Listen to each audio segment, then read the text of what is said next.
As above, so below. But what if you are the meeting point? Hello. Good evening. Or maybe it's already late at night where you are. Welcome to the Still Point. If you're new here, thank you for finding us. And if you subscribed, you're part of a quiet community now. People who think, who question, who seek. Sometimes I wonder about the lives on the other side of this screen. The cities, the small towns, the different corners of the world where you might be listening. The stories that brought you here. If you ever feel moved, the comments section is there. A quiet place to leave a thought, a moment, a trace of where you are. This is your refuge. For the next hour, the noise stops. The scrolling ends. You don't have to do anything. Just be here. You're safe. Let's begin. There is a tablet. A stone of emerald green. Not the pale green of spring leaves or the bright green of new grass, but the deep, translucent green of the earth's hidden heart. The green of compressed time. Of ancient forests turned to stone. Of secrets held so long they have crystallized into mineral truth. This tablet exists in legend, in rumor, in the whispered traditions of those who seek what cannot be found through ordinary means. They say it was discovered in a cave, in the hands of Hermes Trismegistus himself. Hermes the thrice greatest. Hermes who walked between worlds, who spoke the language of gods and humans alike, who understood the correspondence between all things.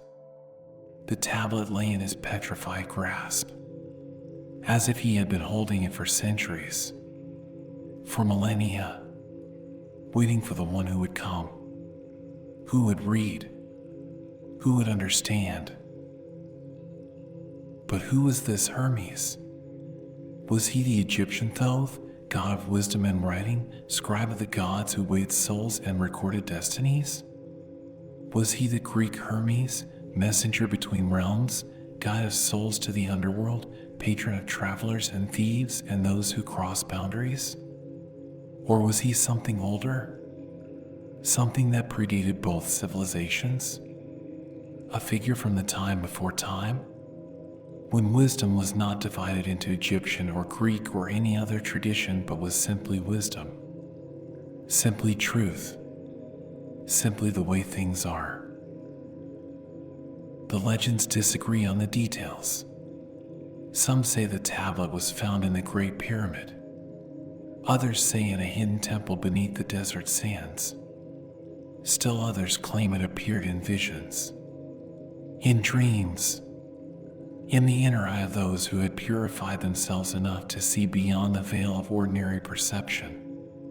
But all agree on this: the tablet exists, has always existed, will always exist, not just as a physical object but as a transmission, a teaching, a key to unlock the door between the visible and invisible worlds. And what is written on this emerald stone? What words could be so precious that they must be preserved in the hardest of gems? What truth could be so dangerous that it must be hidden in plain sight? Disguised as simple phrases that the unready will read and dismiss as mystical nonsense while the prepared will recognize as the operating manual for reality itself? The text begins with a declaration, a statement of authenticity that seems almost defensive, as if the tablet knows it will be doubted, as if it anticipates centuries of skeptics who will call it forgery, interpolation, the wishful thinking of medieval mystics. True, without falsehood, certain and most true. Not just true, not just certain, but most true, supremely true, True in a way that ordinary truths are not true. True at a level that transcends mere factual accuracy and touches something deeper.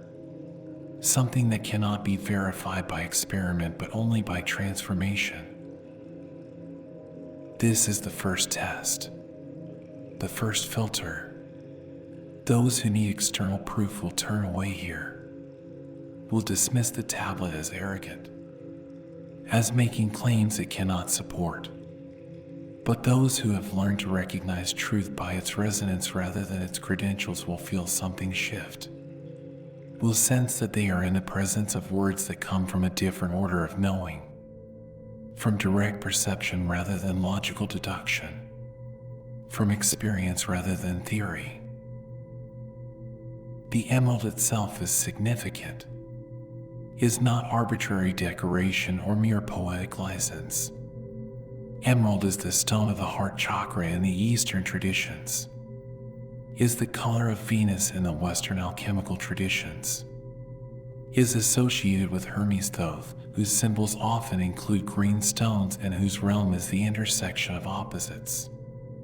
The emerald is transparent yet opaque, is valuable yet found in the earth, is hard yet can be shattered, is beautiful yet must be cut and polished to reveal its beauty, like truth itself. And green, the color of life, of growth, of the force that pushes the seed through soil and the shoot toward light, of chlorophyll turning sunlight into substance, of the principle that transforms energy into form, of the bridge between earth and heaven, between mineral and plant, between the fixed and the growing. Green is the color of the work, of the opus, of the great transformation that the tablet describes. Imagine holding this tablet. Feel its weight in your hands. Feel the smooth, cool surface of polished emerald. See the letters carved into its face. Not painted, not inscribed with ink, but carved, cut into the stone itself so deeply that they can be read by touch as well as sight, so that even in darkness the fingers can trace the shapes of words that contain the secret of secrets, the wisdom of wisdoms, the truth that makes all other truths possible. The letters themselves are said to be golden, or to appear golden, as if they catch and hold light in a way that stone should not be able to do, as if the words themselves are luminous, are sources of illumination rather than mere reflections of it. And perhaps they are. Perhaps truth, when stated purely enough, does shine with its own light, does illuminate rather than merely inform, does transform the one who reads from reader into knower, from seeker into finder, from student into master. But the tablet does not make this transformation easy, does not hand over its secrets to the casual browser or the intellectually curious. It speaks in riddles, in paradoxes, in statements that seem simple on the surface but grow more complex the more deeply they are contemplated. It requires work, requires engagement, requires the reader to bring something to the text rather than passively receiving from it. This is intentional, is protective, is the way sacred knowledge has always been transmitted, not hidden from the unworthy but hidden from the unready. Not locked away but requiring keys that can only be forged through sincere seeking. The tradition says the tablet was brought from Atlantis, from the continent that sank beneath the waves, from the civilization that achieved heights we can only imagine and fell to depths we can only fear. Hermes carried the wisdom out, preserved it, encoded it, made it portable and durable and able to survive the catastrophe. Whether this is literal history or symbolic story matters less than what it reveals. that truth is older than any civilization, predates culture and language, and will outlast them all. That wisdom is not created by humans but discovered, not invented but remembered, not achieved but recognized. And so the tablet appears throughout history, surfaces in different times and places, is found and lost and found again. Each generation of seekers discovers it anew, translates it into their own language, interprets it through their own symbols, applies it to their own work. Medieval alchemists read it as instructions for transmuting lead into gold. Renaissance magicians read it as formulas for commanding spiritual forces. Modern depth psychologists read it as a map of psychological transformation. And all are correct, because the tablet speaks at multiple levels simultaneously, contains truths that apply to matter and spirit and soul, to the outer work and the inner work, to the transformation of metals and the transformation of consciousness. This is the genius of the text. Its compression, its density. Every phrase operates on multiple planes, can be read literally as instructions for chemical processes, can be read symbolically as descriptions of spiritual states, can be read cosmologically as principles governing the universe, can be read psychologically as patterns of consciousness. The tablet does not choose between these interpretations, contains them all, holds them in perfect balance, demonstrates through its own structure the principle it teaches, that all levels are connected, that what is true in one realm is true in all realms, that the universe is not divided into separate categories but is one seamless whole operating according to one law. You are holding the tablet now, not physically, but in your attention, in your contemplation, in the space of your awareness where the tablet has always existed even when you are not aware of it. The emerald green light fills your inner vision. The golden letters shine before your closed eyes, and you begin to understand that the tablet is not describing something out there, not giving you information about external processes or distant realities. It is describing you, your own nature, your own composition, your own potential for transformation. Because you are the lead that can become gold. You are the prima materia, the first matter, the raw material of the work. You are the substance that can be purified, refined, elevated, transmuted. You are the one who is both the laboratory and the experiment, both the alchemist and the alchemy, both the seeker of the stone and the stone itself once the seeking is complete. This is why the tablet appears, why it surfaces again and again throughout history, why it calls to certain souls in certain moments, not because they are special or chosen or superior, but because they are ready, have reached the point in their own transformation where they can receive what the tablet offers, where they can bear the weight of its wisdom, where they can undertake the work it describes without being crushed by its demands or seduced by its promises. The tablet is a map, but not the kind of map that shows you where to go. Rather, it is a map that shows you where you already are. That reveals the territory you have been standing on all along without recognizing it.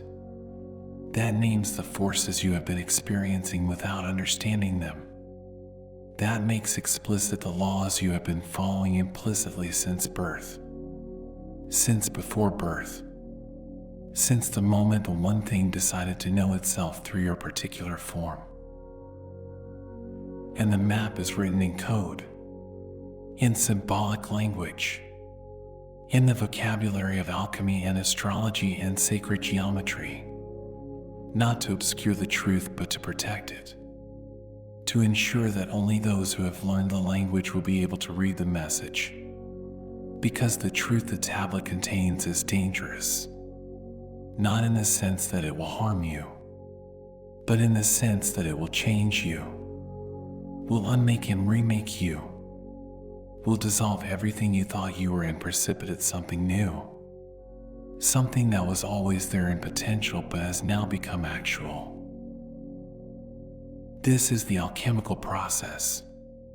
This is the great work.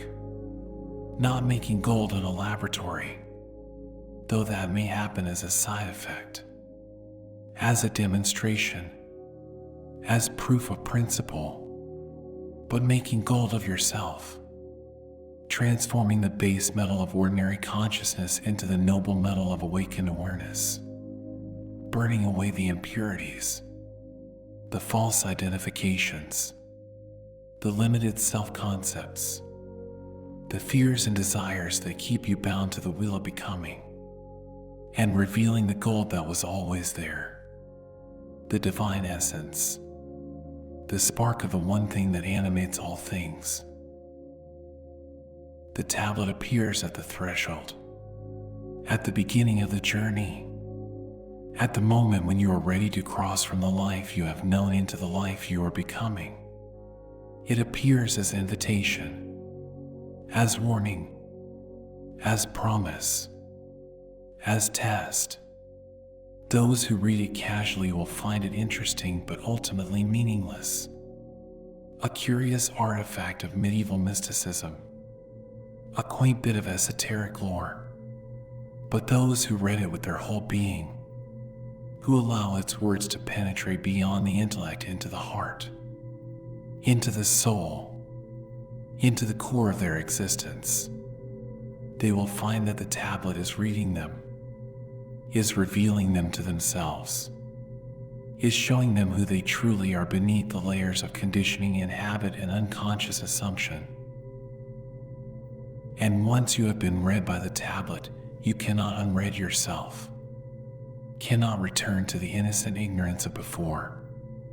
You have been marked, initiated, set on a path that will not allow you to turn back, not because the tablet forbids it, but because you have seen, have glimpsed the possibility, have felt the resonance of truth.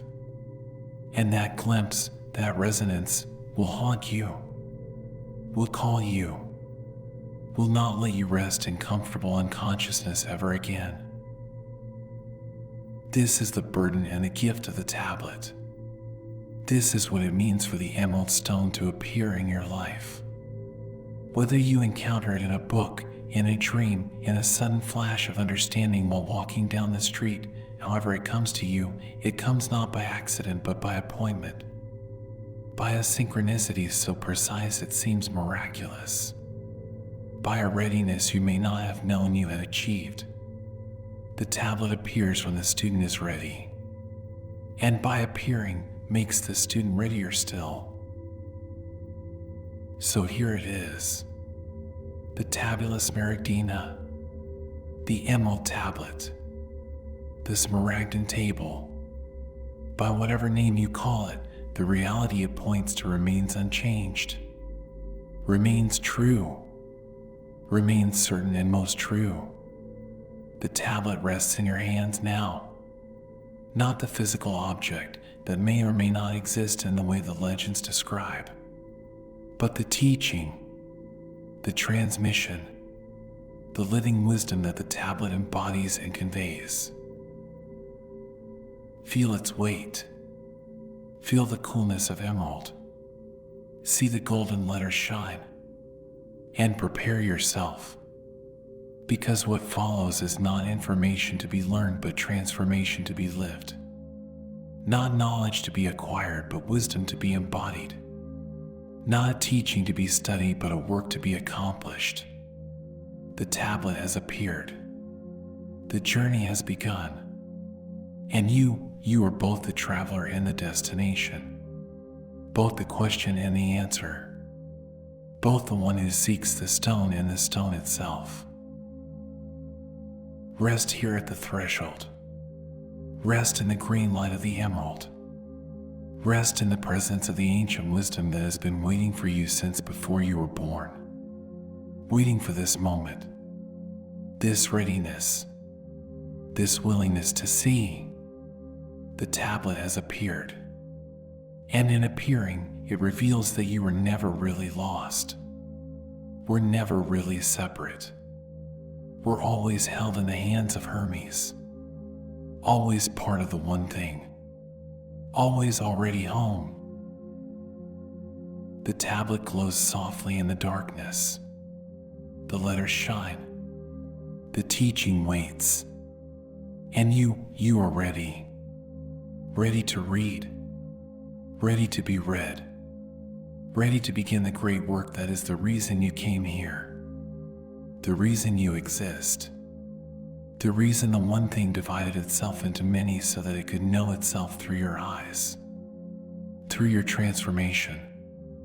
Through your journey from lead to gold. The emerald tablet has appeared. Let its light guide you into sleep, into dream, into the deeper knowing that waits beyond words. The tablet is true, without falsehood, certain and most true, and so are you.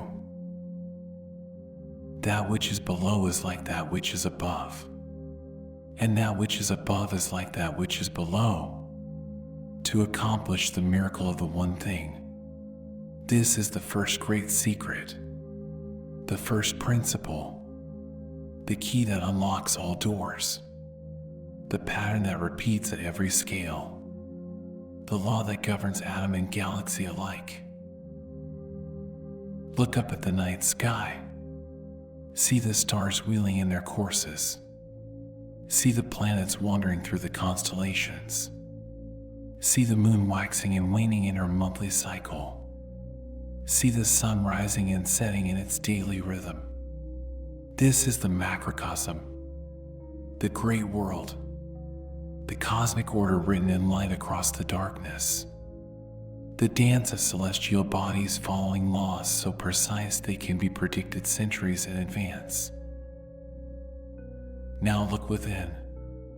Feel your heart beating in your chest. Feel your breath rising and falling. Feel the blood moving through your veins. Feel the electrical impulses firing through your nervous system. This is the microcosm, the small world, the same cosmic order written in flesh and bone and blood, the same dance happening at a smaller scale but following identical patterns, identical laws, identical rhythms. The heart is the sun of the body, sits at the center of your chest radiating warmth and life to all the extremities, beats approximately once per second, completes its cycle in the same rhythm that the earth completes its rotation. Your pulse is the day-night cycle made intimate, made personal, made your own while remaining universal. The sun and the heart are not merely analogous. They are the same principle expressing itself at different scales. And the breath. The lungs expand and contract like the tides responding to the moon, like the moon itself waxing and waning, filling and emptying. The rhythm is slower than the heartbeat, takes longer to complete, just as the lunar cycle takes longer than the solar cycle. The breath is lunar, is feminine, is receptive, takes in what is offered and releases what is no longer needed, follows the same principle that moves oceans across the face of the earth.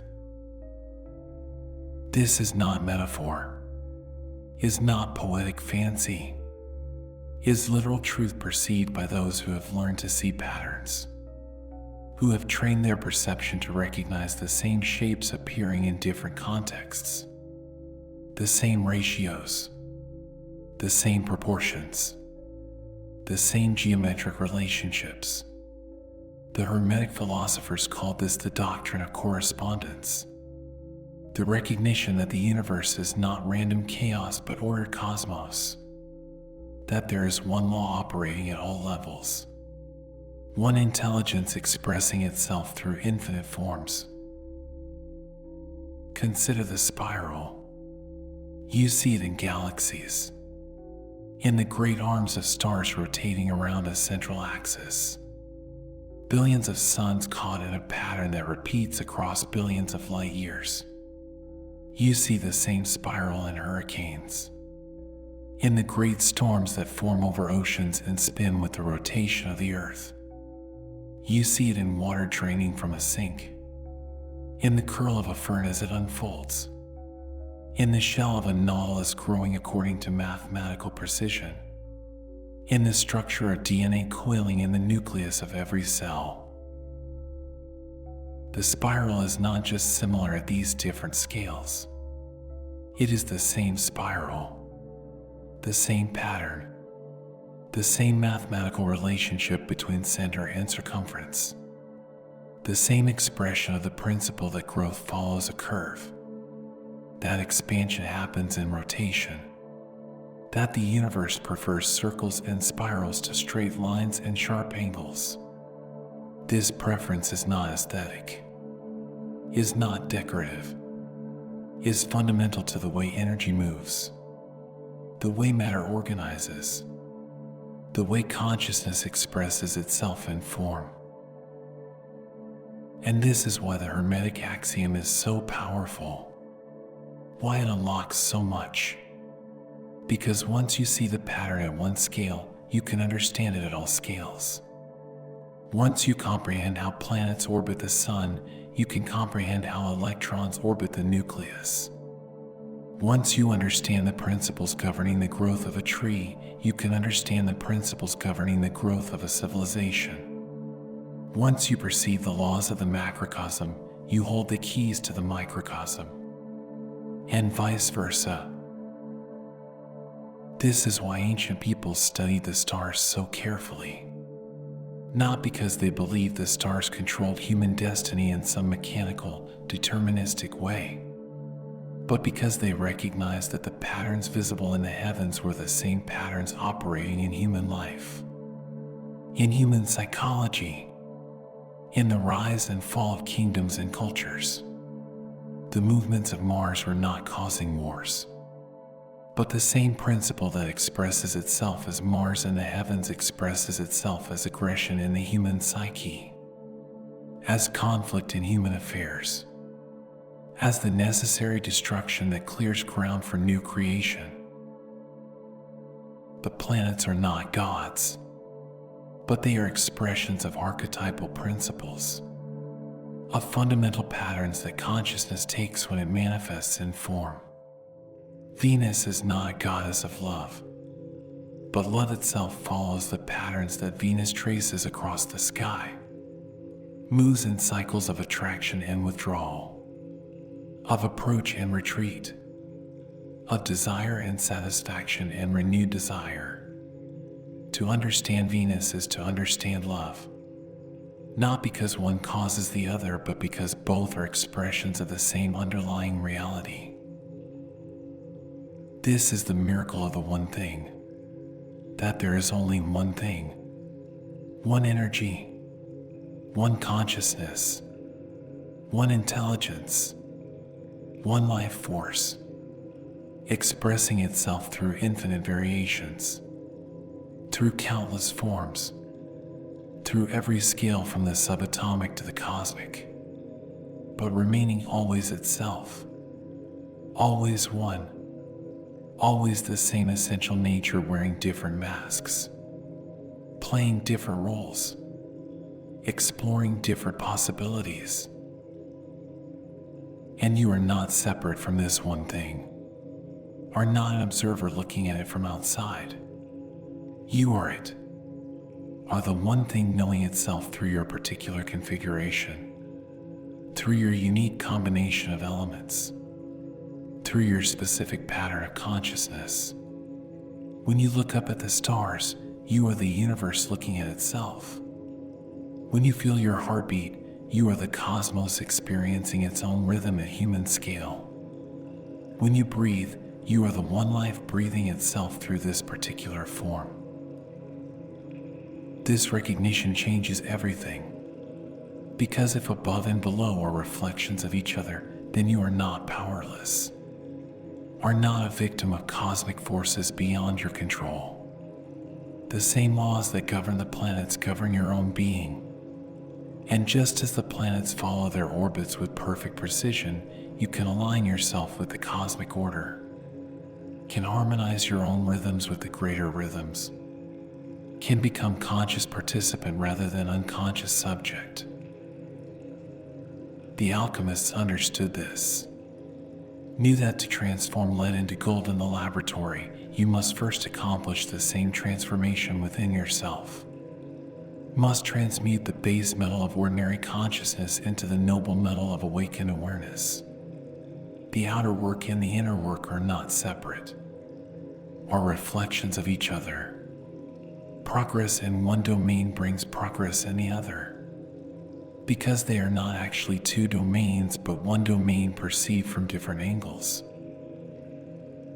This is why the alchemical texts are so cryptic, so filled with strange symbols and coded language, not primarily to hide the knowledge from the uninitiated, but because the knowledge cannot be conveyed in straightforward prose, cannot be reduced to a recipe or a formula. The texts describe processes happening simultaneously in the laboratory and in the psyche, in matter and in spirit, in the retort and in the soul. To understand them, you must hold both levels in mind at once, must see the correspondence, must recognize that the sulfur and mercury of alchemy are both chemical substances and psychological principles. Sulfur is the fiery principle, the active, the masculine, the force that moves and changes and transforms. In the laboratory, it is the element that burns. In the psyche, it is will, is desire, is the driving force of transformation. Mercury is the fluid principle, the receptive, the feminine, the medium through which change happens. In the laboratory, it is the element that flows and reflects and mediates. In the psyche, it is imagination, is emotion, is the capacity to hold and contain the energies of transformation. And the work of alchemy is to bring these principles into right relationship, to marry the sulfur and the mercury, to unite the active and receptive, the masculine and feminine, the fire and water. This marriage happens in the alchemical vessel, but the vessel itself operates at multiple levels. Is the flask in the laboratory, is the body of the alchemist, is the container of consciousness that can hold the tension of opposites without collapsing into one pole or the other. As above, so below. The planets in the sky marry in conjunctions and oppositions, form aspects and angles that create harmonies and tensions. And the same marriages happen in the psyche, the same conjunctions and oppositions, the same harmonies and tensions. To understand your own inner process, study the sky. To predict the movements of the planets, study your own consciousness. They are mirrors, are reflections, are the same process happening at different scales. And this mirroring goes deeper still. The structure of the atom mirrors the structure of the solar system. Electrons orbit the nucleus like planets orbit the sun. Not exactly. The analogy breaks down under close examination. Quantum mechanics reveals that electrons do not actually orbit in the classical sense. But the parallel is not accidental. Both systems are expressions of the same fundamental pattern, the same relationship between center and periphery, between source and manifestation, between the one and the many. The cell mirrors the organism, contains within itself all the information needed to generate the whole. Every cell in your body carries the complete genetic code, could theoretically be used to clone the entire organism. The part contains the whole. The microcosm recapitulates the macrocosm. This is not just biological fact. Is Hermetic principle.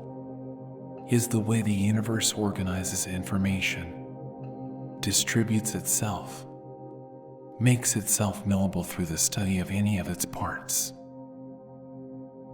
A hologram works this way. Each fragment contains the whole image. Break a holographic plate into pieces and each piece can still reproduce the entire picture.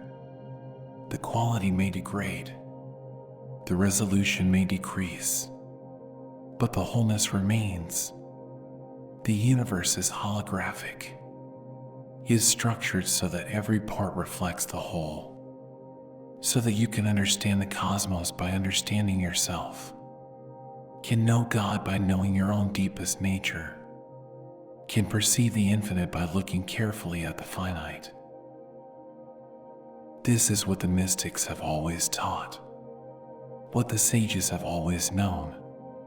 That the kingdom of heaven is within you, that the divine is not distant but intimate, that enlightenment is not about going somewhere else but about seeing where you already are with new eyes, with eyes that recognize the pattern, that see the correspondence, that perceive the miracle of the one thing expressing itself as multiplicity while remaining eternally one.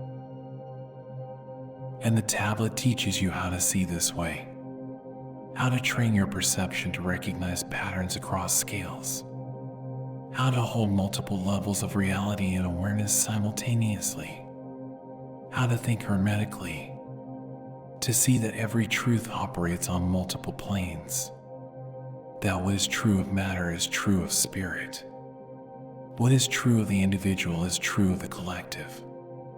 What is true of a moment is true of an eon. The principles do not change. Only the scale changes. Only the context changes. The essence remains constant. This seeing is not intellectual. It is not a matter of learning facts or memorizing correspondences. It is a shift in consciousness, a transformation of perception. Awakening to what has always been present but invisible to eyes that see only surfaces, to eyes that perceive things as separate, to consciousness that divides reality into isolated categories and misses the connections, the relationships, the seamless whole. As you rest here now, feel the correspondence in your own body. Feel your heartbeat and know it as the sun. Feel your breath and know it as the moon. Feel the blood moving through your veins and know it as rivers flowing to the sea. Feel the electricity in your nerves and know it as lightning. You are not metaphorically these things. You are literally these things. Are the macrocosm condensed into microcosmic form? Are the universe in miniature? Are the cosmos becoming conscious of itself through human awareness? And as you sleep, these correspondences continue. Your consciousness withdraws from the outer world like the sun setting, moves into the inner world of dreams like descending into the underworld. The same journey that the sun makes every night. The same death and rebirth. The same cycle of manifestation and withdrawal. Your sleep is not separate from cosmic process. Is cosmic process? Is the universe resting, renewing, preparing for the next day's creation? The dream world follows the same laws as the waking world, has its own logic, its own physics, its own geography, but the principles are the same. Cause and effect operate differently, but they still operate. Symbols replace objects, but the symbolic realm has its own consistency, its own rules. Dreams are the night sky of consciousness, the stars and planets of the inner world, and they can be studied, can be understood, can reveal patterns that apply equally to waking life. As above, so below. As without, so within. As in heaven, so on earth. As in the stars, so in the soul. The axiom repeats because the truth repeats. At every scale, in every context, through every variation.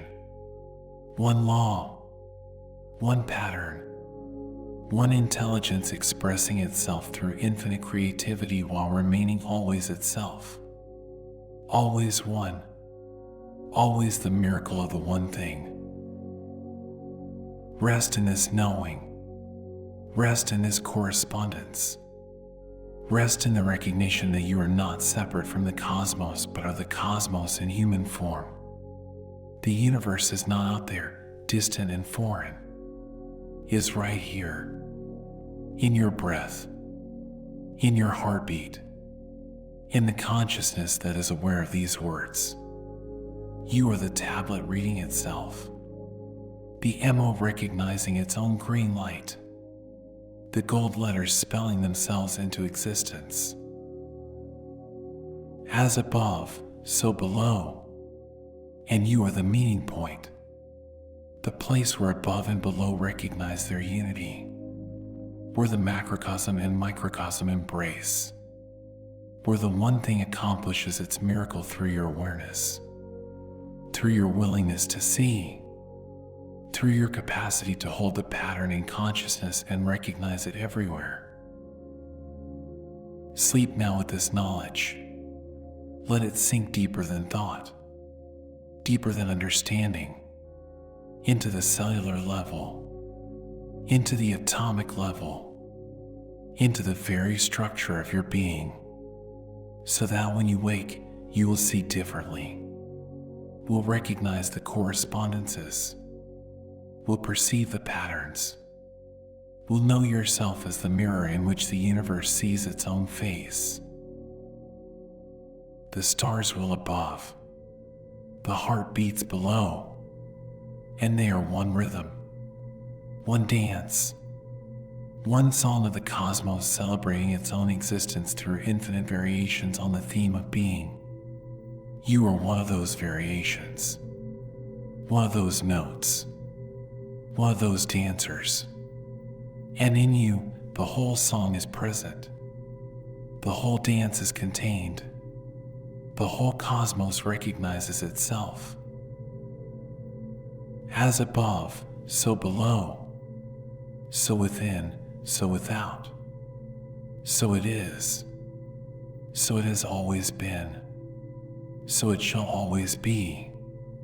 The miracle of the one thing, accomplished through correspondence, through pattern, through the recognition that separation is illusion and unity is truth, that the many are the one, that you are that this is it, that here and now, in this moment, in this breath, in this heartbeat, the universe is doing what it has always done, knowing itself, loving itself, being itself through you. And as all things were from the one, by the meditation of the one, so all things arose from this one thing, by adaptation. This is the heart of the mystery, the core of the teaching, the secret that hides in plain sight. There is only one thing, has only ever been one thing, will only ever be one thing. Everything else is variation, is modification, is the one exploring itself through infinite disguises. Before the beginning, there was the one. Not one as opposed to two, not singular as opposed to plural, but one as an undivided, unbroken, complete unto itself, the one that contains all possibility, all potential, all that could ever be, the one that is so full it must overflow, so complete it must express, so unified it must differentiate in order to know itself. The mystics call it the absolute. The philosophers call it the monad. The theologians call it God. The physicists call it the unified field. The names differ, but they point to the same reality, to the ground of all being, to the source from which everything emerges and to which everything returns, to that which is prior to division, prior to multiplicity, prior to the illusion of separation. And this one thing meditates, contemplates itself, turns its awareness upon its own nature. And in that meditation, in that self-reflection, the universe is born, not created from nothing, not fashioned from external materials, but emanated from the one's own substance, unfolded from the one's own essence, the way a flower unfolds from a seed, the way a thought unfolds from awareness, the way music unfolds from silence. The meditation of the one is not thinking in the way humans think, is not a process happening in time, is eternal contemplation, is the one knowing itself so completely that the knowing becomes being, becomes existence, becomes the manifest universe. The meditation is the cosmos. The cosmos is the meditation. They are not two things, but one thing perceived from different angles. And from this meditation, all things arose. Not all things as separate entities, but all things as modifications of the one, as the one adapted to explore different possibilities, different expressions, different ways of being itself, like an actor playing many roles, like water taking many forms, like light refracting into many colors. The essence remains one. The substance remains identical. Only the form changes. Only the appearance varies. You are one of these adaptations, one of these modifications. You are the one thing adapted to be human, adapted to experience limitation, adapted to forget its own unity so that it can have the adventure of remembering, of discovering, of awakening to its own nature through the process of searching for what it already is. This is why the spiritual journey is often described as remembering rather than learning, as recognition rather than acquisition. You are not becoming something you are not. You are remembering what you have always been, or recognizing the one thing that you have always been, even while appearing to be separate, even while experiencing yourself as individual, even while living the convincing dream of being isolated in a body, in a mind, in a life. The alchemists understood this deeply, knew that all metals are modifications of one substance, one prima materia, one first matter. Lead and gold are not different things, are the same thing in different states of perfection, different degrees of refinement, different expressions of the one metallic essence. To transform lead into gold is not to change one substance into another, is to purify the one substance, to remove the impurities, to reveal the gold that was always present within the lead. And the same is true of consciousness. Base consciousness and enlightened consciousness are not different things, are the same consciousness in different states, different degrees of clarity, different levels of recognition. To achieve enlightenment is not to become something you are not, is to recognize what you have always been, to remove the obscurations, to purify perception, to reveal the gold of awakened awareness that has always been present within the lead of ordinary awareness. The one thing has a father and a mother. The text tells us this. Its father is the sun. Its mother is the moon. But what does this mean? The sun is the principle of consciousness, of awareness, of the light that illuminates. The moon is the principle of substance, of matter, of the reflective surface that receives and shapes the light.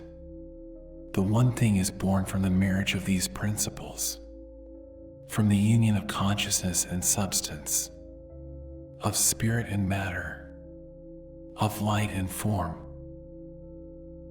But sun and moon are not truly separate, are not two independent principles that come together, are themselves modifications of the one, are the one differentiating into active and receptive, into giving and receiving, into masculine and feminine, so that it can enter into relationship with itself, so that it can know itself through the play of opposites, through the dance of polarity, through the creative tension of difference. The wind carries it in its belly. The earth is its nurse. This is the one thing in gestation, in development, in the process of becoming manifest. The wind is spirit, is the moving force, is the breath of life that animates all things. It carries the one thing in its womb, in the invisible realm where forms are not yet solidified, where possibility is not yet actuality, where the unmanifest is preparing to become manifest. And the earth nurses it, feeds it, gives it substance, gives it body, gives it the material form through which the invisible can become visible, through which the spiritual can become physical, through which the one can experience itself as many. The earth is the great mother, the prima materia, the receptive substance that receives the seed of spirit and grows it into manifestation. This process is happening always, is not something that occurred once in the distant past, is the eternal now. The one is always meditating itself into existence, is always adapting into new forms, is always being carried in the wind and nursed by the earth. Creation is not a past event but a present activity, not something that happened but something that is happening, not a finished product but an ongoing process. And you are part of this process, are not a finished product either, are not a static entity, are a verb not a noun, are an activity of the one, are the one thing ing itself into human form, into human experience, into human consciousness. You are creation happening, are the universe becoming, are the one exploring what it is like to be you. This understanding changes everything, because if you are the one thing adapted, then you are not truly limited. The limitations are part of the adaptation, part of the game, part of the exploration. Like an actor who puts on costume and makeup, the actor is not really the character, but must become the character convincingly in order for the play to work. Must forget, temporarily, that they are acting. Must surrender to the role. You have surrendered to the role of being human, have put on the costume of a body, have adopted the makeup of a personality, have learned your lines so well you have forgotten you are acting. But the script calls for a moment when the character realizes they are in a play, when the actor wakes up within the role, when the one recognizes itself through the adaptation, This is awakening. This is enlightenment. This is the goal of the great work. And the recognition does not destroy the adaptation, does not end the play. You do not stop being human when you realize you are the one. Do not lose your personality when you recognize your true nature. The form continues. The role continues. But now with awareness. Now with consciousness. Now knowing what you are rather than being lost in what you appear to be. The one thing is the Father of all perfection in the world. All beauty, all truth, all goodness, all excellence, everything you admire, everything you love, everything you aspire to, is the one shining through adaptation, is the gold showing through the lead, is the essence revealing itself through form. When you see beauty, you are seeing the one. When you experience truth, you are experiencing the one. When you feel love, you are feeling the one recognizing itself. And this recognition is mutual, is not one way. When you recognize the one in beauty, beauty recognizes the one in you. When you perceive truth, truth perceives itself through your perception. When you love, love loves itself through your loving. Subject and object dissolve. Lover and beloved merge. Knower and known are revealed as one knowing, as the one knowing itself through the play of apparent separation. This is why meditation leads to this recognition. Why contemplation reveals the one. Because meditation is the cessation of adaptation, is the temporary suspension of the play of forms, is consciousness resting in its own nature rather than identifying with its modifications. In deep meditation, thoughts cease, emotions quiet, sensations fade, and what remains? The one, pure awareness, unmodified consciousness, the ground from which all experiences arise and to which all experiences return. But you do not need to meditate for hours to touch this truth. Can recognize it right now, in this moment, in this breath. Feel the awareness that is aware of these words. Notice the consciousness that is conscious of your experience. This awareness is not personal, is not yours, is the one aware through this particular modification called you. The awareness reading these words is the same awareness that wrote them, is the same awareness that exists in every being, in everything, is the one contemplating itself through infinite perspectives. The multiplicity you perceive is real, is not illusion in the sense of being false or non-existent. The many forms are real expressions of the one, real adaptations, real modifications, but they are not ultimately separate, are not independent entities, are waves on the ocean of being, and a wave is real, has its own shape, its own movement, its own lifespan, but is never separate from the ocean, is always ocean, is ocean adapted into wave form.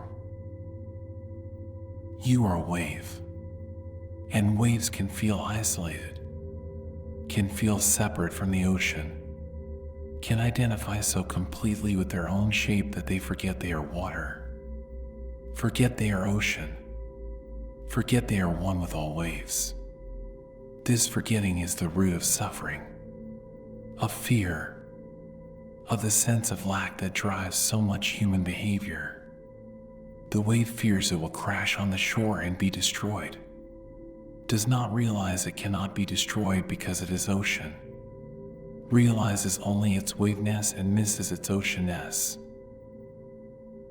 Awakening is the wave recognizing it is ocean, Is the adaptation recognizing it is the one? Is the modification seen through itself to the essence?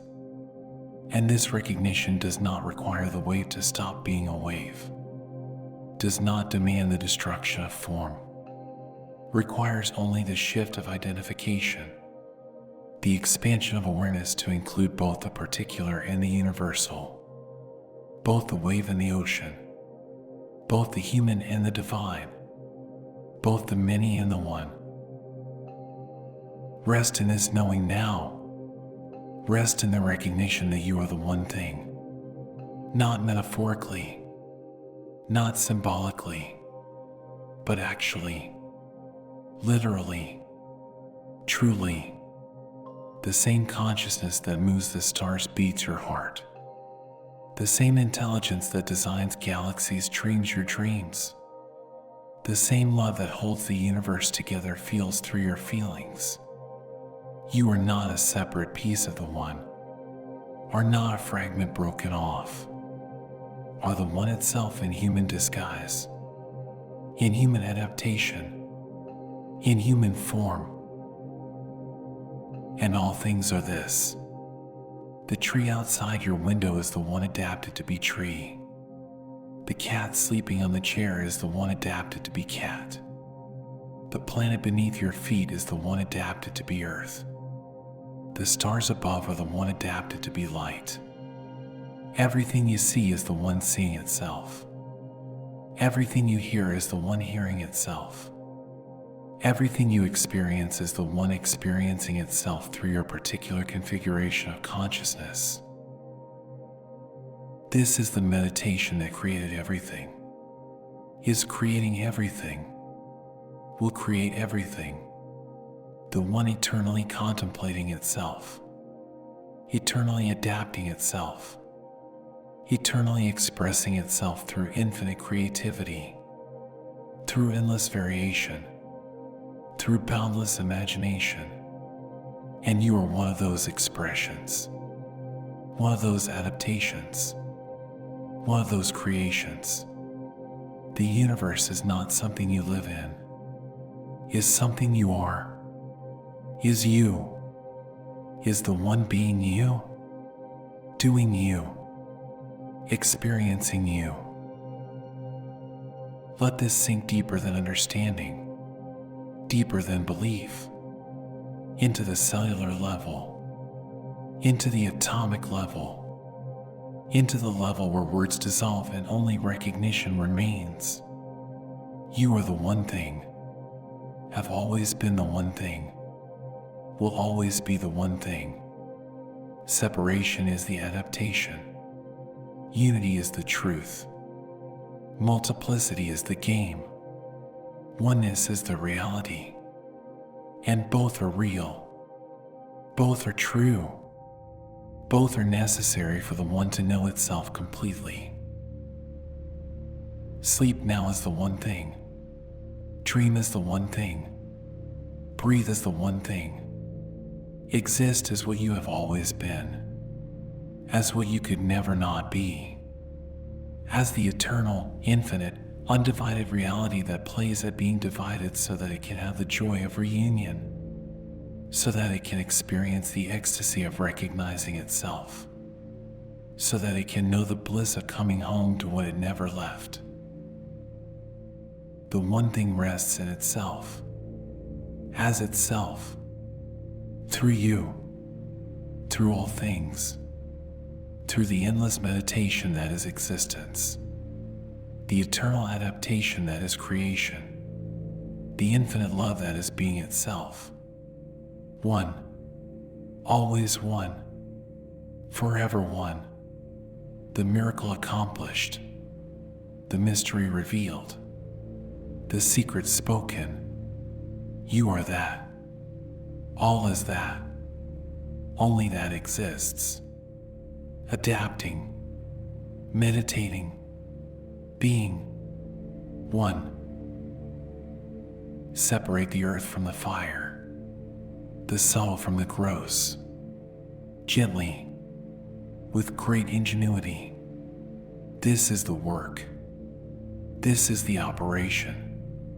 This is the path from lead to gold, not through force, not through violence, but through careful discernment, through patient refinement, through the art of knowing what to keep and what to release, what to purify and what to let go. In the alchemical laboratory, this separation is literal. The alchemist places raw materials into the vessel, applies heat, and watches as the different components separate according to their nature. The heavy sinks, the light rises, the solid remains, the volatile evaporates. This is distillation, is sublimation, is the physical process of separating mixture into essence, of dividing the compound into its constituent parts so that each can be known in its purity. But the laboratory is not separate from the soul. The retort is also the heart.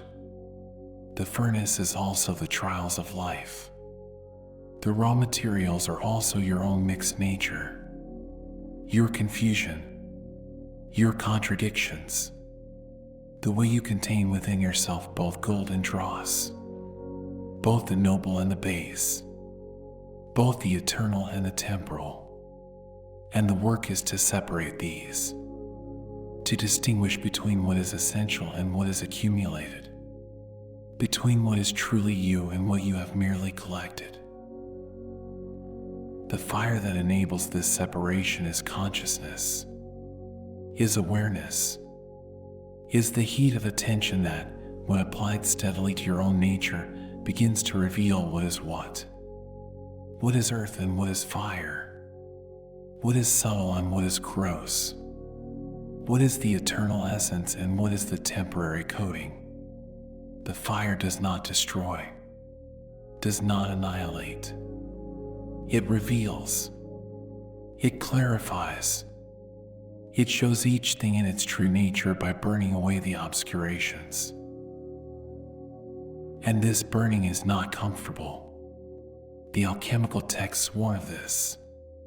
Speak of the nigredo, the blackening, the phase of decomposition where everything seems to be going wrong, where the mixture turns dark and putrid, where it seems like destruction rather than transformation.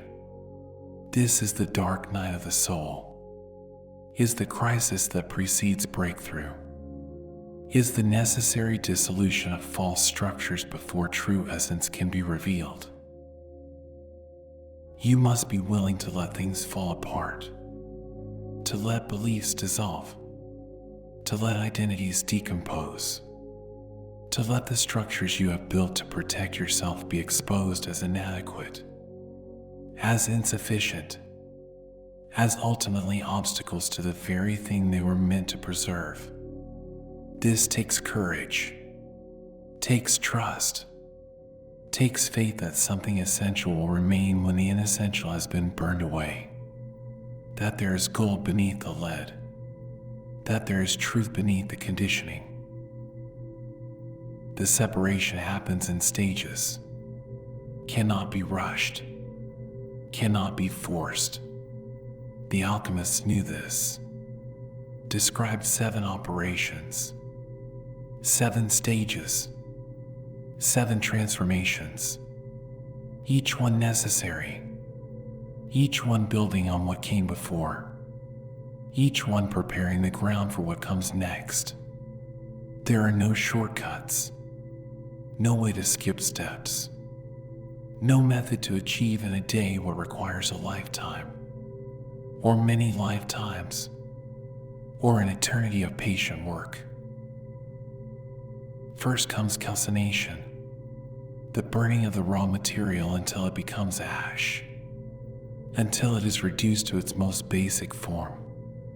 This is the ego being reduced, the false self being burned away, the proud structures of personality being humbled, being shown their emptiness, being revealed as temporary constructions rather than eternal truths. Calcination is humiliation, is the necessary destruction of pride, is the recognition that what you thought you were is not what you are. Then dissolution, the ashes mixed with water, is allowed to dissolve, to liquefy, to lose its solid form. This is the emotional work, the letting tears flow, the allowing grief to wash through, the surrendering to feelings that have been held back, pushed down, denied. Dissolution is the melting of frozen pain, is the thawing of defended places, is the courage to feel what you have been avoiding feeling because feeling it means losing control. Then separation proper. The solution is allowed to settle. The different components separate according to their weight. The heavy sinks to the bottom. The light rises to the top. The pure separates from the impure. This is discernment, is the development of discrimination, is learning to tell the difference between what serves and what does not, between what is true and what is false, between what is yours and what belongs to others, between essence and accident. And now, after separation, comes conjunction. The purified components are brought back together, but not in their original mixture, not in the confused, undifferentiated state, but consciously, deliberately, in right relationship, the masculine and feminine, the sulfur and mercury, the sun and moon. The opposites that were separated so they could be known in their purity are now reunited so they can fertilize each other, so they can create something new, something that could not exist in the original mixture. This is the sacred marriage, the hieros gamos, the alchemical wedding, not the unconscious fusion of opposites but the conscious union of differentiated principles. Like a marriage between two whole people rather than two halves desperately seeking completion. The conjunction does not dissolve the differences, does not erase the polarities.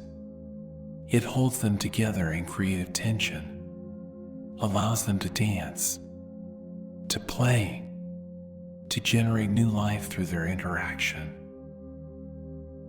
In your own process, this means integrating what you have separated, bringing together the parts of yourself that you have learned to distinguish, the masculine and feminine within you, the strength and vulnerability, the doing and being, the light and shadow, not collapsing them into gray uniformity, but holding them as distinct yet unified, as different yet not opposed, as complementary rather than contradictory.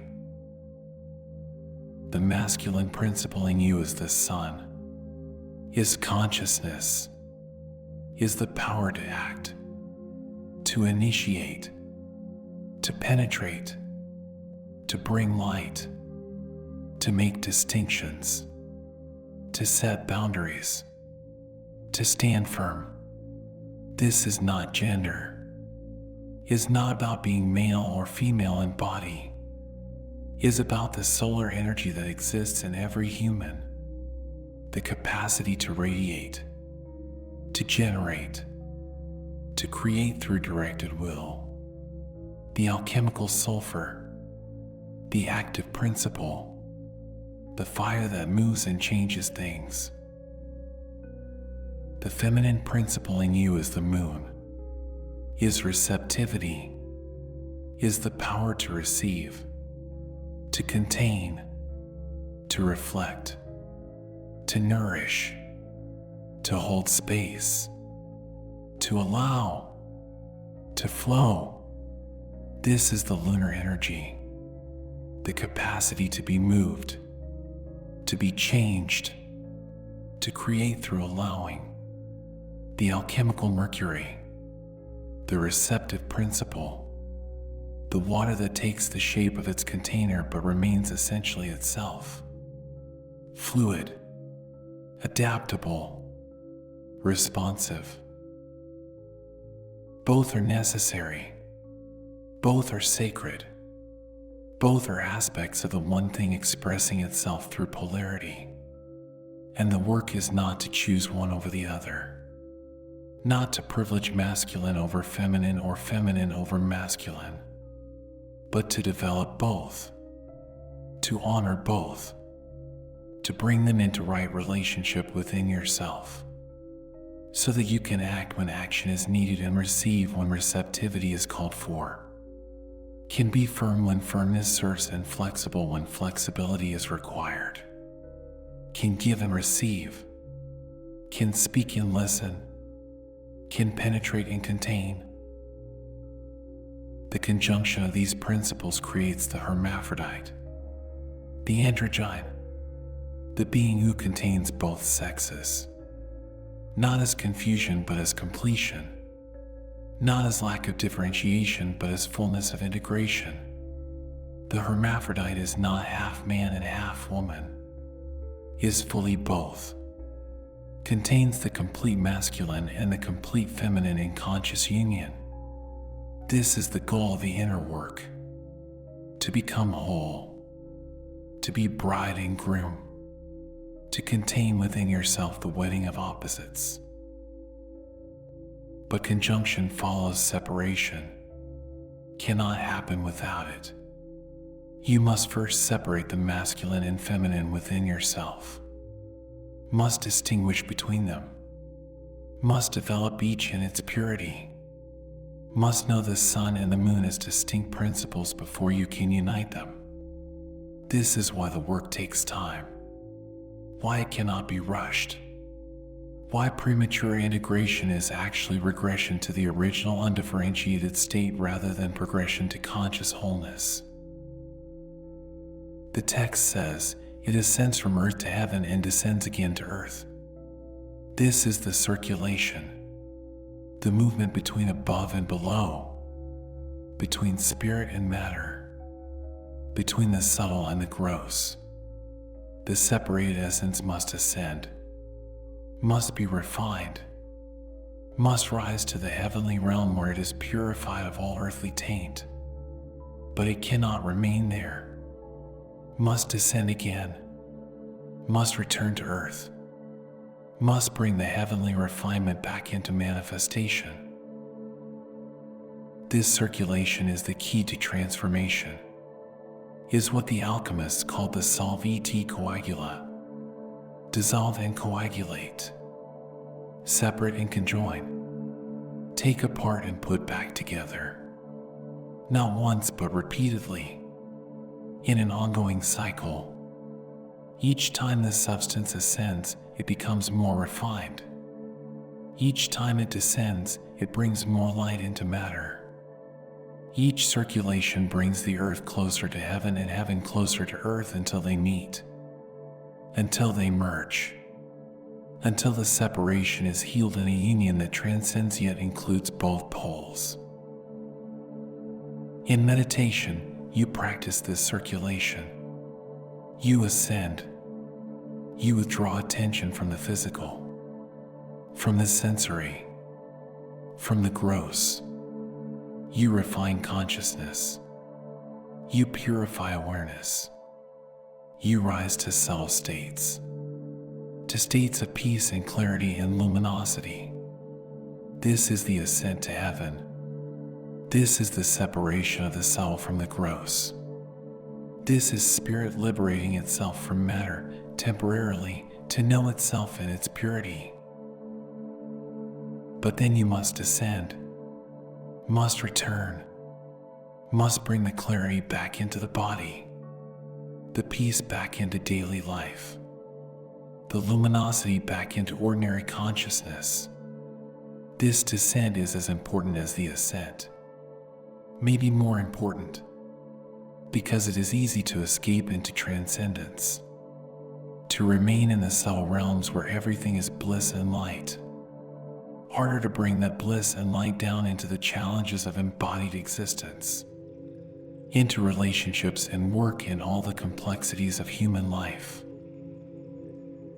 The true adept is not the one who can ascend, but the one who can circulate, can go up and come down, can separate and conjoin, can be in heaven and on earth, can hold the tension of opposites without collapsing into either pole.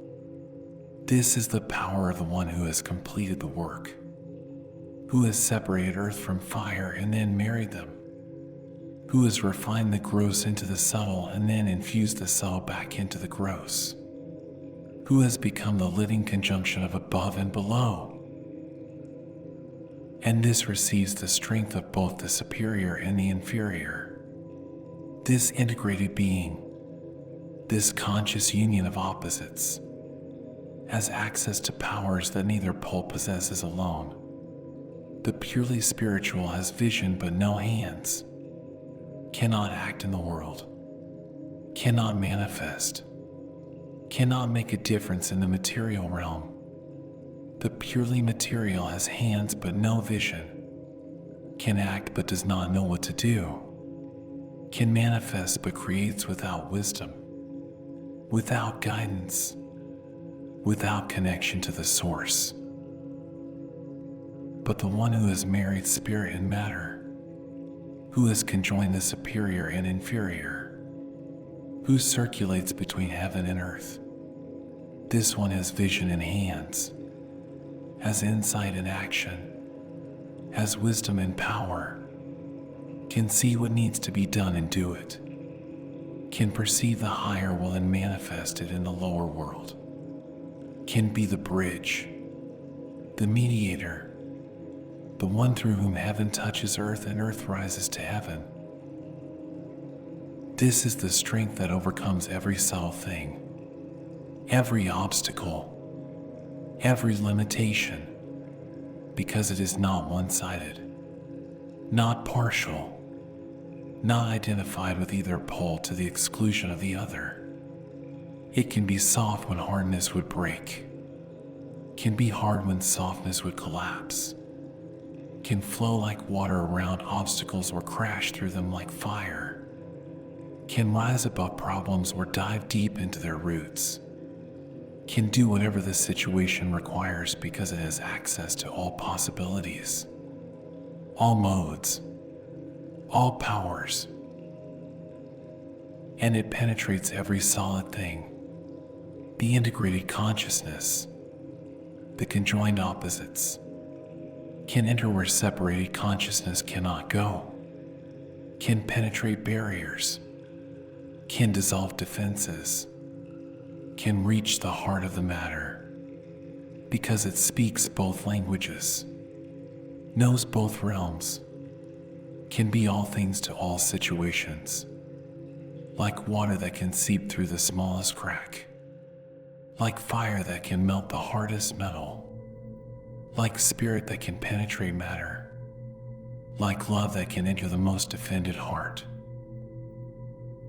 Rest now in this circulation, in this ongoing dance of separation and conjunction. Feel yourself ascending. Feel attention withdrawing from the body, from sensation, from thought, rising into pure awareness, into the subtle realm, into the clarity that exists prior to all content. This is the ascent. This is the separation of the subtle from the gross. Let it happen. Let consciousness refine itself. Let the dross fall away and the essence reveal itself. And as you rest in this subtle state, feel also the descent beginning, the return, the consciousness that has been refined now infusing back into the body, into the cells, into the breath, into the heartbeat, bringing light into matter, bringing heaven down to earth. This is the conjunction. This is the marriage. This is the circulation that transforms, that refines, that makes gold of lead through patient, repeated cycling between the poles. You are the alchemical vessel. You are the laboratory. You are the substance being refined. And you are also the alchemist, the one who tends the fire, who watches the process, who knows when to increase the heat and when to let things cool, when to separate and when to conjoin, when to ascend and when to descend. This is the great work, the opus, the transformation of your own being from unconscious mixture to conscious integration, from lead to gold, from mortal to immortal, from divided to whole. Sleep now in the vessel. Rest in this circulation. Let the work continue while you dream. Let separation and conjunction happen in the deep places. Let the fire of transformation burn gently through the night, refining, purifying, integrating, preparing you for the final stage, for the completion of the work, for the moment when lead becomes gold and the philosopher's stone is born. Separate and conjoin, ascend and descend, dissolve and coagulate. The work continues. The circulation flows. The transformation unfolds. Gently, with great ingenuity, according to the ancient pattern, the eternal process, the way of the one becoming many and the many returning to one, forever, always, now. Thus the world was created. Thus all adaptations are accomplished. This is the conclusion, the completion, the moment when the great work is finished, when lead has become gold, when the mortal has put on immortality, when the philosopher's stone emerges from the furnace, glowing with the light of its own perfection. This is not the end, is the beginning, is the moment when you finally understand what you have been doing all along. The stone is small, fits in the palm of your hand, weighs almost nothing, yet contains within itself the power to transform everything it touches, to heal all disease, to transmute all base metals, to grant the elixir of life, to reveal the secret of secrets, not through external force, not through manipulation or coercion, but through presence, through being what it is so completely that everything around it remembers what it truly is. The stone is red, the deepest red, the red of sunset, of blood, of rubies buried in the earth for millennia, of the heart of the rose, of fire refined until it becomes solid. This is the rubby dough, the final stage, the reddening that comes after the blackening and the whitening and the yellowing, the color of completion, of ripeness, of fruit that has been touched by sun and time until it contains the sweetness of the whole summer, of the whole year, of the whole cycle of growth and decay and rebirth. And yet the stone is also clear, is transparent, can be looked through as easily as looked at, because it has nothing to hide, no darkness remaining, no impurity, no density that would block the light. The stone is matter that has become spirit without ceasing to be matter, is earth that has married heaven without leaving earth, is the solution to the ancient puzzle of how the finite can contain the infinite, how the temporal can express the eternal, how form can embody the formless. You have been making this stone all your life, through every experience, every joy and every suffering, every moment of clarity and every moment of confusion, every time you have been broken and reassembled, every time you have died to who you were and been born into who you are becoming. The stone is not separate from the process, is the process, is what remains when everything that can be burned away has been burned away. When everything that can be dissolved has been dissolved. When everything false has been separated from everything true. The alchemists hid this truth in their coded language, spoke of sulfur and mercury and salt, of lions and dragons and kings and queens, of vessels and furnaces and precise temperatures. And all of it was true. All of it described real processes that could be performed in the laboratory, real substances that could be combined and separated and refined. But the outer work was always a mirror for the inner work. The transformation of metals was always pointing to the transformation of consciousness. The making of gold was always about the revealing of your own golden nature. And now the work is complete, not because you have achieved some impossible perfection, not because you have eliminated all flaws and become a saint or a sage, but because you have accepted what is, have integrated what was separated, have brought together in conscious unity what had been unconsciously divided. The stone is not the result of becoming better, is the result of becoming whole, of including rather than excluding, of embracing rather than rejecting, of saying yes to all of it, the light and the shadow, the strength and the weakness, the divine and the human. This wholeness is the medicine, is the universal solvent that can dissolve any problem, any conflict, any disease, not by attacking it, not by fighting against it, but by being so completely integrated that the presence itself creates space for healing, for resolution, for transformation, like bringing light into a dark room.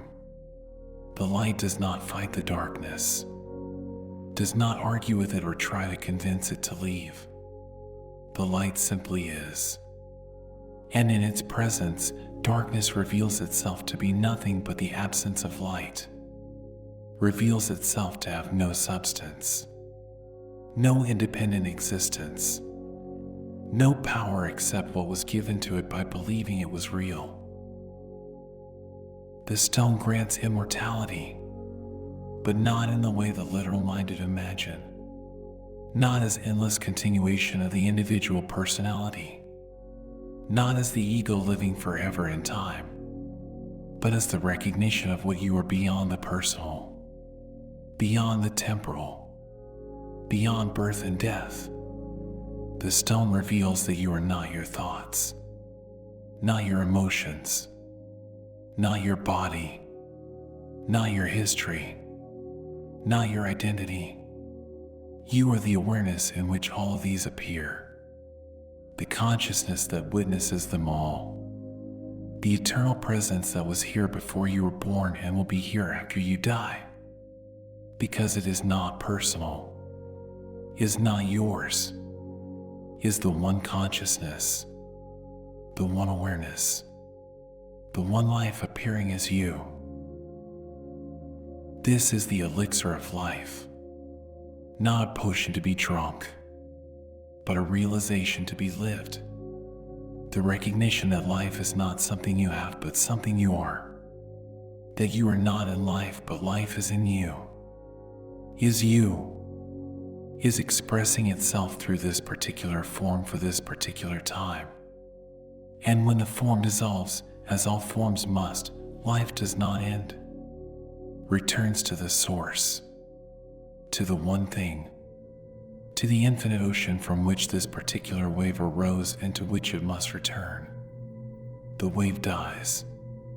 The ocean is eternal, and you are not the wave. Are the ocean, have always been the ocean, could never be anything but ocean. And the stone has a secret, a final secret, the greatest secret, the one that cannot be spoken but only discovered. The secret is that there is no stone, has never been a stone. The stone is you, is what you are when you stop seeking, when you stop trying to become, when you rest in what you have always been. The philosopher's stone is the philosopher. The seeker is the sought. The journey is the destination. And you have been here all along, have been home all along, have been the treasure you are seeking in every step of the search. This is why the texts say the stone is both the beginning and the end, is the prima materia and the final product, is what you start with and what you finish with. But between the beginning and the end is the work, is the process, is the journey that transforms you from someone who is the stone without knowing it to someone who knows they are the stone. From unconscious gold to conscious gold. From sleeping divinity to awakened divinity. From potential to actual. From seed to flower. From promise to fulfillment. And now you hold the stone. Feel its weight in your hand. Feel its warmth. Feel the way it pulses with its own life, its own light.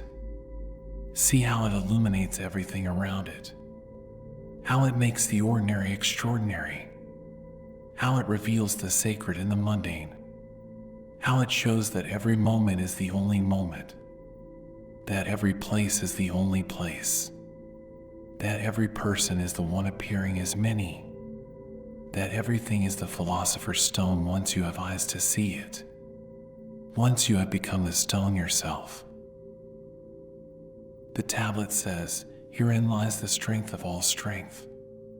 In the stone, in the completion of the work, in the integration of opposites, in the marriage of heaven and earth, in the recognition of unity underlying all apparent diversity. This strength is not the power to dominate, to control, to force, is the power of presence, of wholeness, of integrity, of being so completely what you are that you need nothing from anyone, need nothing from anywhere, are complete unto yourself yet connected to everything, are whole in yourself yet part of the greater whole. This strength overcomes every subtle thing, every obstacle that seems insurmountable, every problem that appears unsolvable, not through direct confrontation, not through force of will, but through the power of integration, through the capacity to hold all perspectives, to see from all angles, to include all voices. The stone can enter any situation because it is not identified with any position, can dissolve any conflict because it contains all polarities in harmony, can heal any division because it has healed the primary division between self and other, between inner and outer, between human and divine. And it penetrates every solid thing, the integrated consciousness, the completed work. The philosopher's stone moves through barriers as if they were not there, enters hearts that have been defended for lifetimes, reaches souls that have been locked away, not through aggression, not through invasion, but through resonance, through recognition, through the way wholeness calls to wholeness, the way truth recognizes itself across all apparent separation, the way the one knows itself in every form even when the form has forgotten what it is. In this way was the world created, through the power of integration, through the strength of wholeness, through the capacity of the one to know itself through infinite expressions while remaining eternally one. Creation is not past, is not something that happened once long ago, is happening now, is happening always, is the eternal process of the one adapting itself, modifying itself, expressing itself through endless creativity, through boundless imagination, through infinite love of its own possibilities. And you are part of this creation, are not separate from it, are one of the ways the universe is creating itself in this moment, one of the forms the one is taking, one of the stones the infinite is crafting. You are the great work in progress. Are the opus being refined? Are the gold being revealed? Are the stone being polished? Not by external forces, but by your own deepest nature accomplishing itself through you. The text concludes, "Therefore I am called Hermes Trismegistus," adding the three parts of the philosophy of the whole world. What I have said of the operation of the sun is complete. Hermes the thrice greatest, greatest as magician, greatest as priest, greatest as king, greatest in working with matter, greatest in working with spirit, greatest in working with soul.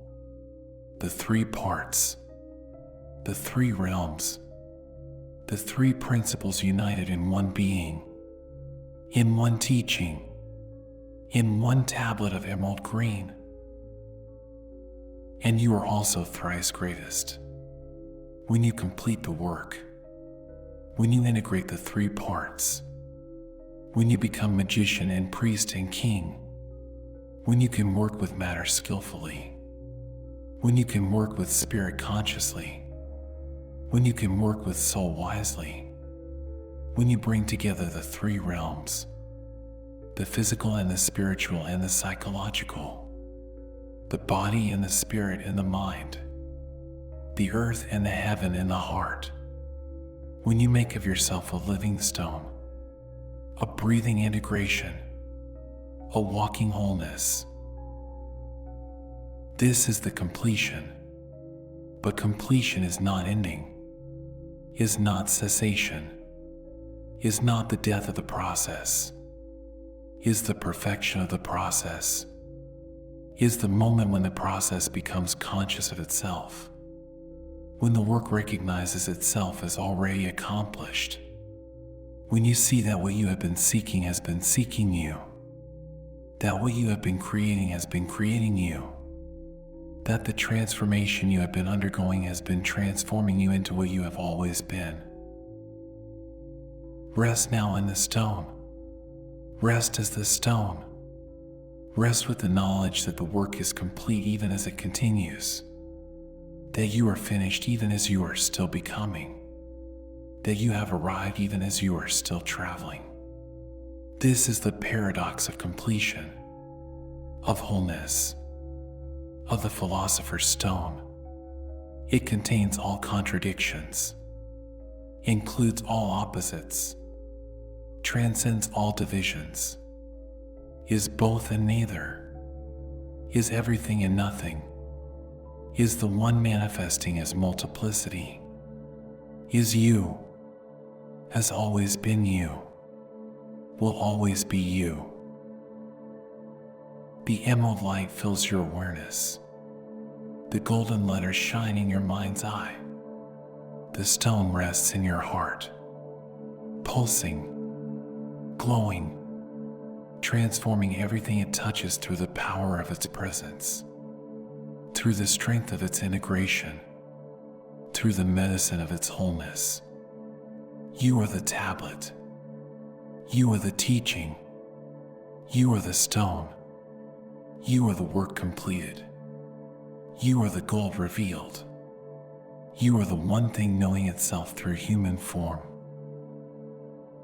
Sleep now as the stone. Dream as the stone. Exist as the stone. Let the rubido deepen through the night. Let the redness ripen. Let the completion complete itself. Let the work work itself through your sleeping, through your dreaming, through your being. You are the philosopher's stone, the universal medicine, the elixir of life, the secret of secrets, the miracle of the one thing, accomplished, complete, eternal. The tablet has spoken. The teaching is complete. The mystery is revealed. And the revelation is this: you are what you seek. Are the stone you are making? Are the gold you are revealing? Are the one thing adapted to human form? And in you, as in all things, the world is created. The work is accomplished. The great opus is completed. True without falsehood. Certain and most true. Now and forever. 1. The journey is complete. You've traveled far tonight. Through shadows, through light, through depths most never see. Your mind has done its work. You can rest now. This is the still point. Your anchor in the sea of thought.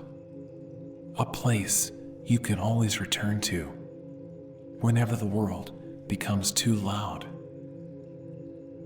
Thank you for listening. Thank you for trusting this space. For trusting yourself. Sleep well. Good night.